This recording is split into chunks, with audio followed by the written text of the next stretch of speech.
안녕하세요. 오늘 저희와 함께 살펴볼 이야기는요. 무라카미 하루키의 통찰을 좀 빌려왔습니다. 목회자와 그리스도인의 오리지널리티. 어쩌면 좀 낯설게 들릴 수도 있는 조합이죠. 하루키가 그의 책 직업으로서의 소설가에서 말한 오리지널리티라는 개념 있잖아요.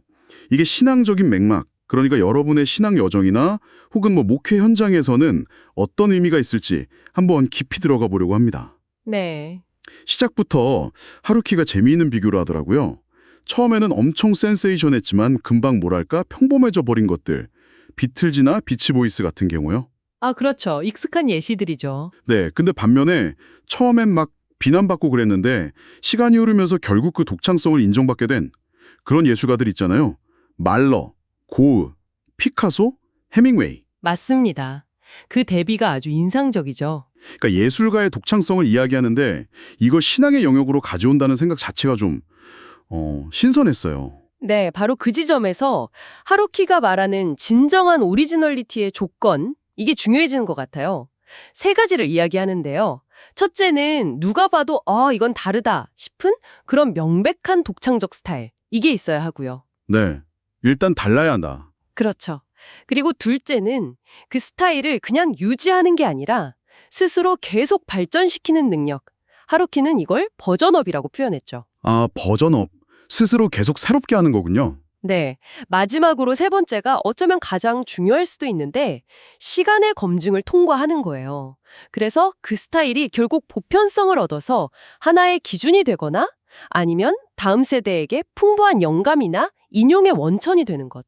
아, 시간이 결국 중요한 필터 역할을 하는 거네요. 우리가 보통 신앙의 세계에서는 헌신이라든지 섬김이라든지 이런 덕목들을 더 중요하게 생각하잖아요. 목회자에게 또 그리스도인에게 이 오리지널리티가 과연 필요한 걸까? 자료에서도 처음에는 약간 이런 질문을 던지면서 시작하더라고요. 그렇죠. 그런 의문을 가질 수 있죠. 충분히. 하지만 이 자료는 오히려 반대로 이야기합니다. 목회 현장이야말로 어쩌면 고도의 오리지널리티가 가장 필요한 분야일 수 있다. 이렇게 주장해요. 오, 흥미로운데요. 왜 그렇죠? 특히 설교로 예로 들면서 설명하는데요. 우리가 성경 본문을 볼 때 그게 쓰여진 과거 특정 시대와 민족에게 주어졌던 원래 의미, 이걸 파악하는 작업, 흔히 주석, 익세지식스라고 하죠. 물론 이것도 굉장히 중요합니다. 근데 거기서 멈추면 안 된다는 거예요. 아, 거기서 멈추면 안 된다. 네, 오늘을 살아가는 우리에게 이 말씀이 과연 어떤 의미를 주는지 이걸 계속 묻고 답하는 해석, 인터프리테이션의 과정이 필수적이라는 거죠. 여기서 이제 중요한 질문이 생기는 겁니다. 그 옛날의 텍스트를 어떻게 지금, 여기 우리의 삶과 연결시킬 것인가? 그 지점이 정말 중요한 포인트 같네요.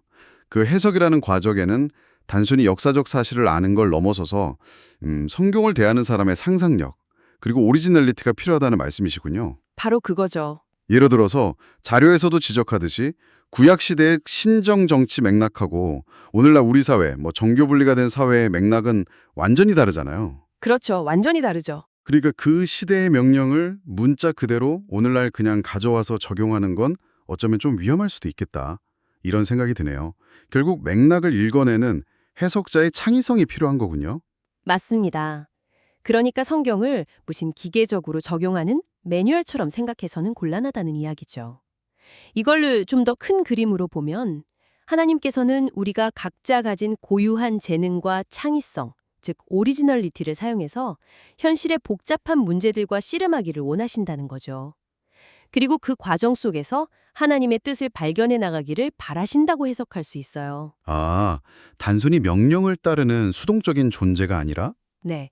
각자의 상황 속에서 능동적으로 또 창조적으로 반응하는 파트너로 우리를 부르셨다고 볼 수 있는 거죠. 그래서 자료에서는 과거에 어떤 유명했던 특정 목회자분의 외적인 모습이나 설교 스타일 같은 걸 그대로 막 따라하려고 했던 그런 경향들을 좀 비판적으로 보는 것 같아요. 맞아요.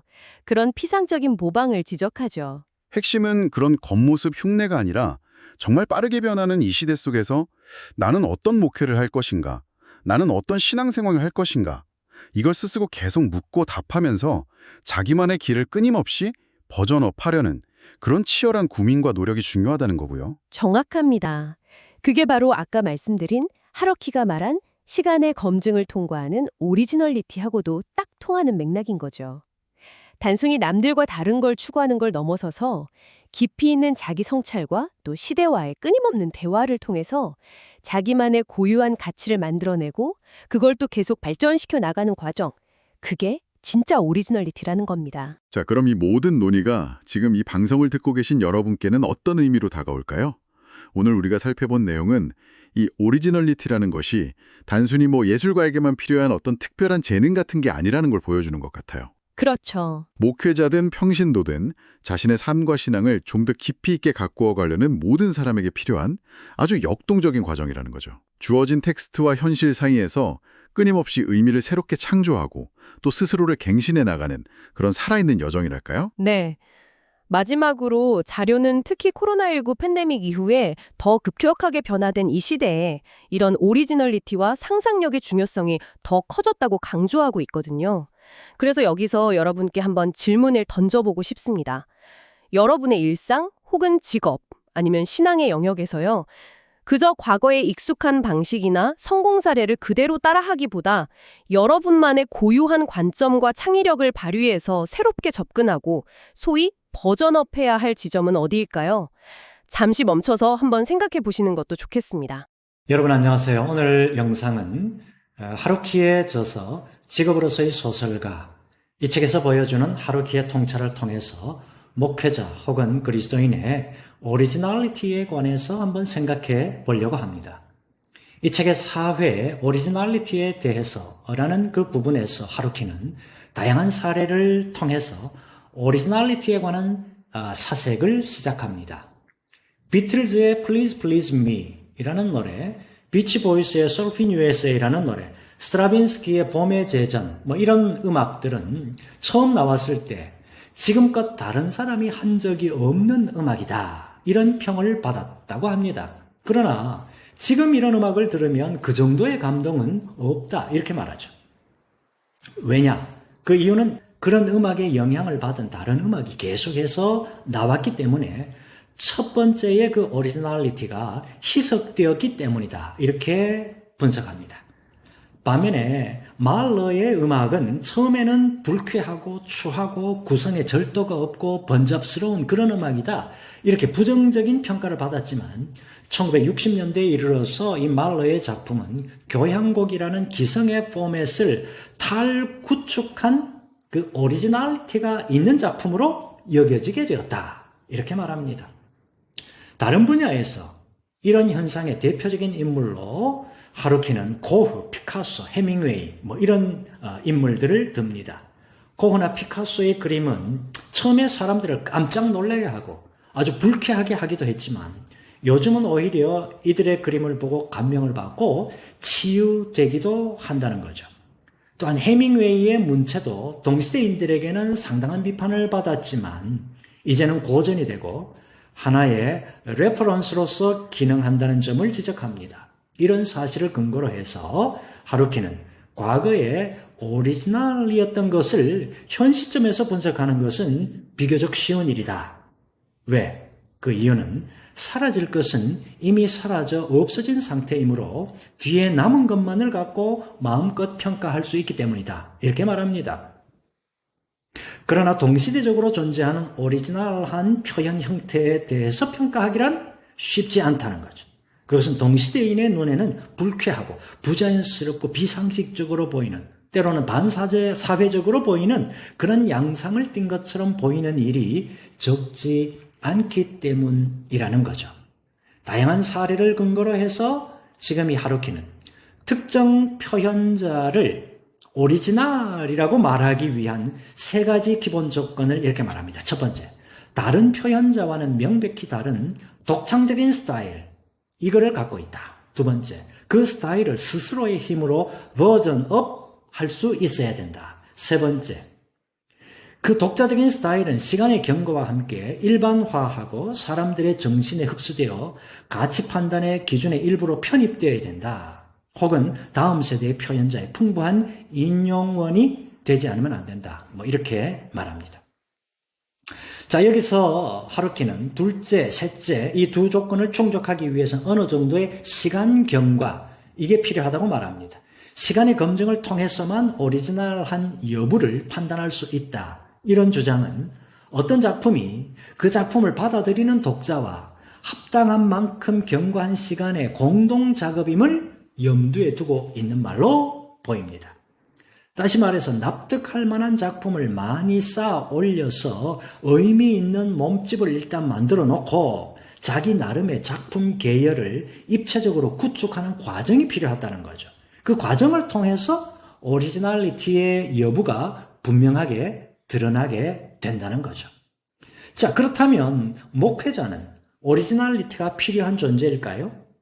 언뜻 생각할 때 말씀의 전달자 혹은 영혼의 치유자로서의 이 목회자의 역할을 고려한다면 목회직은 이 오리지널리티라고 하는 특징보다는 헌신, 섬김, 인내, 순종 이런 특징이 더 요구되는 직이 아니냐 이렇게 생각할 수가 있습니다. 그러나 이런 생각은 제 생각에 단견에 불과한 거죠. 왜냐하면 목회직이야말로 오리지널리티가 가장 요구되는 직이라고 말할 수 있기 때문에 그렇다. 자, 설교를 한번 예를 들어 보십시다. 설교를 하나님의 말씀을 전하는 행위다. 이렇게 말한다면 성경 본문을 어떻게 이해하는가라는 문제는 아무리 강조해도 지나치지 않습니다. 그런데 성경 본문은 고대의 어떤 특정 시점에 특별한 사람에 의해서 특별히 선택된 민족에게 전해진 내용이죠. 그러므로 성경시대 당시에 특수한 맥락에서 살던 이들에게 전해진 내용을 맥락에 대한 이해 없이 문자적으로만 취하면 어떻게 될까요? 문자 이면에 놓여 있는 본문의 원래 의미하고는 거리가 먼 왜곡된 이해를 하게 될 위험이 있죠. 그런 식의 문자적 성경 읽기는 성경을 성경되지 못하게 만들고 성경을 현 시대와는 무관한 시대착오적인 과거의 책으로 여기게 만드는 그런 중요한 원인이 되죠.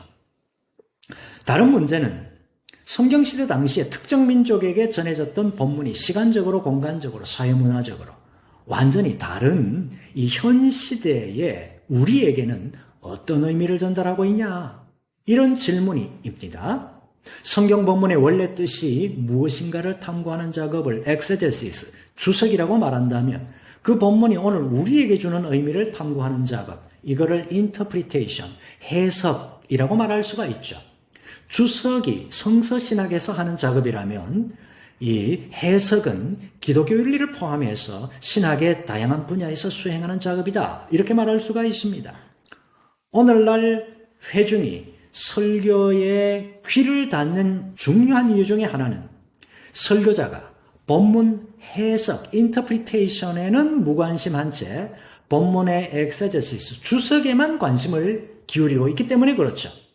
특정 본문이 과거의 유대민족에게 어떤 의미로 전해졌는가 그거를 탐구하는 이 주석 작업이 중요합니다. 그러나 그것만으로는 그 본문이 오늘 우리에게 어떤 의미로 다가오는지를 분명히 알 수가 없죠. 그것이 그 본문에 대한 인터프리테이션, 해석 작업이 필요한 이유입니다. 그런데 이러한 이 본문의 해석은 단순한 작업이 아니죠. 본문 해석이라고 하는 것은 본문이 전해진 성경시대의 정치, 문화, 사회라는 이 맥락에서 전해진 본문의 의미, 그것이 시공간적으로 완전히 다른 현 시대의 정치, 사회, 문화라는 맥락에서 어떻게 이해되어야 되는가, 이것을 탐구하는 작업이기 때문입니다. 예를 들어서 종교와 정치가 일치된 재정일치 사회였던 이 구약시대의 정교분리를 원칙으로 하는 오늘날의 예를 들면 재정일치 사회였던 구약시대하고 정교분리를 원칙으로 하는 오늘날의 이 사회는 엄연히 다른 맥락 가운데 있죠. 구약 당시에 이스라엘 백성을 향한 모세와 여호수아의 명령은 종교 지도자로서의 명령이었을 뿐만 아니라 정치 지도자로서의 명령이기도 했습니다. 그러므로 그 명령을 어기면 종교적 차원에서의 문제만 발생하는 게 아니라 정치적으로 이스라엘 국가의 질서를 파괴하는 위험까지 안고 있었죠. 그러므로 이스라엘 백성들이 모세의 명령을 따르지 않는 경우에는 윤리적 비판을 받을 뿐만 아니라 동시에 그에 상응하는 법적 처벌도 뒤따랐음을 볼 수가 있습니다. 반면에 신약에서 예수님의 제자들은 국가적 차원의 문제를 다룰 만한 기회가 거의 없었죠. 단지 이스라엘에서 새로 생겨난 교회 공동체에 속한 성도들에게 신앙적 차원의 문제를 교훈하는데 초점을 맞추고 있습니다. 이처럼 구약과 신약의 서로 다른 맥락을 이해할 때 성경 본문을 단지 문자적으로 해석하지 않고 통전적으로 이해할 수가 있습니다. 자, 그러므로 성경 본문이 무엇이라고 말씀하고 있는가라는 이 질문은 성경 본문이 전해진 당시에 그들에게 어떤 의미로 전해졌는가라는 이 주석 질문과 함께 성경 본문이 오늘 우리에게 어떤 의미로 말씀하고 있는가라는 이 해석이라는 이 두 가지 질문, 이것을 동시에 포함합니다. 여기서 첫째 질문에 대한 대답을 탐구하는 작업을 토대로 해서 둘째 질문에 대한 대답을 탐구하는 과정, 이것을 거칠 때 비로소 과거에 특정 시기에 그들에게 전해졌던 그 본문이 오늘 우리에게 어떤 의미를 전하고 있는지 이것을 제대로 알 수가 있게 되는 거죠. 문제는 이러한 본문의 해석 과정은 객관적인 역사적 자료만 요구되는 것이 아니라는 사실이에요. 거기에는 성경 본문을 대하는 독자의 상상력과 오리지널리티 또한 요구되고 있는 거죠. 성경 본문이 전해진 원래의 뜻을 찾아가는 작업, 다시 말해서 이 주석을 기초로 해서 그 본문이 오늘 우리에게 어떤 의미로 다가오고 있는지를 파악하기 위해서는 성경시대와 오늘 우리 시대 사이의 이 맥락의 차이, 이것을 이해해야 됩니다. 이러한 이 맥락의 차이를 이해하는 과정에서 역사적 자료만이 아니라 독자의 상상력과 창의력이 또한 요구된다고 하는 얘기죠. 이러한 독자의 상상력과 창의력을 발휘하기 위해서는 깨닫게 하시는 성령의 도움을 받아야 되죠. 우리가 하나님 앞에 겸손히 기도하는 마음으로 성경을 대하는 이유가 바로 여기에 있습니다. 기독교 윤리 입장에서 성경에 나타난 윤리적 내용은 단지 구체적인 행위 지침인 규칙이나 일반적인 가이드라인인 이 원칙만 있는 것은 아닙니다. 이야기를 통해서, 스토리를 통해서 사례를 제시하는 패러다임 같은 그런 형태도 있고, 또 하나님과 세상과 우리 자신에게 어떤 큰 그림을 제공하는 심볼릭 월드, 상징적 세계의 형태로도 나타납니다. 그런데 성경에 나타난 윤리적 교훈을 모두 규칙이나 원칙으로 이해함으로 말미암아 성경 본문이 제시하는 하나님의 뜻을 오해하거나 혹은 곡해하는 경우가 종종 있어 왔죠.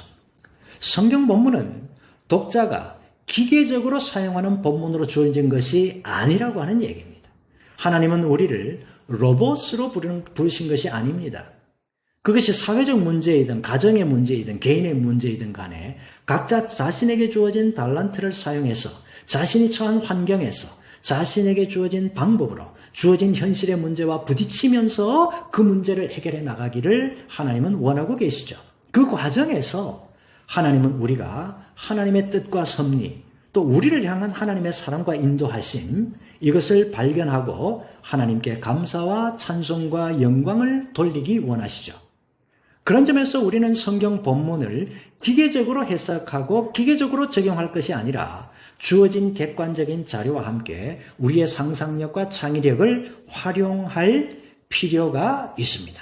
이것을 통해서 성경시대에 기록된 하나님의 말씀이 오늘 나에게, 오늘 내가 속한 교회 공동체에게 주시는 하나님의 말씀으로 다가오기 때문에 그렇습니다.